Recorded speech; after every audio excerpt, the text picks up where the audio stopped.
দূৰত্বও মানুহৰ সম্বন্ধবোৰ গভীৰতালৈ লৈ যায়।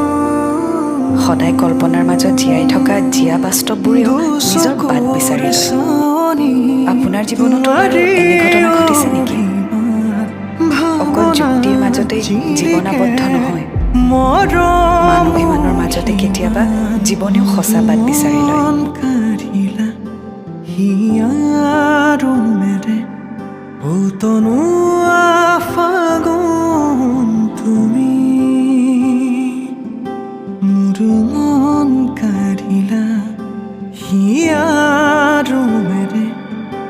তনু